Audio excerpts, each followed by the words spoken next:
एक बहुत ही ज्ञानी संत थे। वह बहुत ही शांत स्वभाव के थे। गुस्सा तो उनके आसपास भी नहीं आता था। इस संत के पास बहुत सारे लोग अपनी दुख तकलीफ़ लेके आते थे और संत सब लोगों की तकलीफ़ दूर कर देते थे।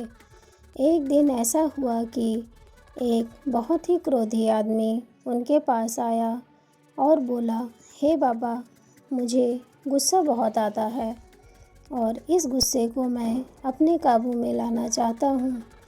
मैं अपने क्रोध पर विजय पाना चाहता हूँ। अब मेरी इस परेशानी का आप ही कुछ हल बताइए। संत बोले, अरे भाई, आप तो ऐसे बोल रहे हो कि जैसे आपकी तो गुस्से के साथ कोई पुरानी दुश्मनी है। उस आदमी ने बोला, लेकिन मैं क्या करूं? गुस्से को दबाने की बहुत कोशिश करता हूं, पर गुस्सा आ ही जाता है। संत ने बहुत अच्छी बात कही उस आदमी से कि देखो, गुस्से को आप अपने शत्रु की तरह समझो। उससे वैसा बर्ताव मत करो जैसे आपका जिगरी दोस्त है। वह आदमी बहुत ध्यान लगाकर संत की बातें सुन रहा था। फिर संत बोले, यह स्वभाव जन्म से नहीं आता और आप पहले गुस्सा करते हो, तोड़ फोड़ करते हो, खुद अपना ही नुकसान करते हो, फिर बाद में आपको उसका परिणाम भुगतना पड़ता है।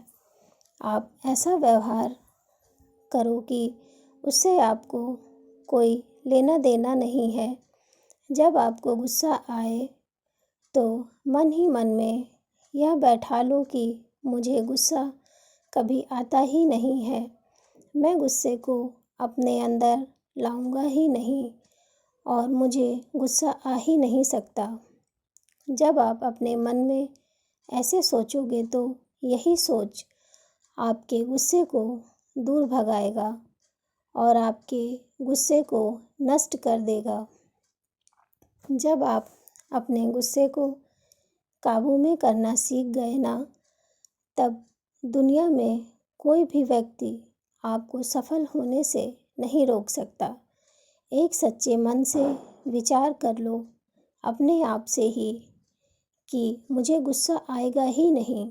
संत ने गुस्से के बारे में जितने का मार्ग बताया, फिर संत की कही हुई बात पर उस आदमी ने उसी दिन से थोड़ा थोड़ा अपना गुस्सा कंट्रोल करने में लग गया और कुछ महीनों में उस आदमी ने गुस्से को हरा दिया। बाद में वह आदमी संत के जैसा ही शांत रहने लगा।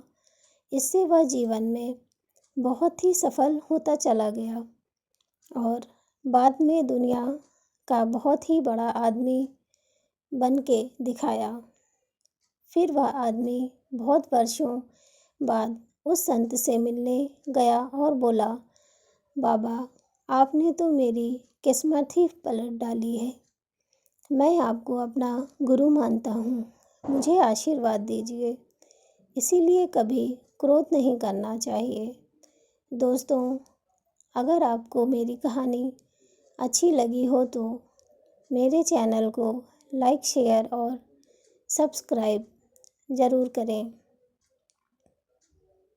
धन्यवाद।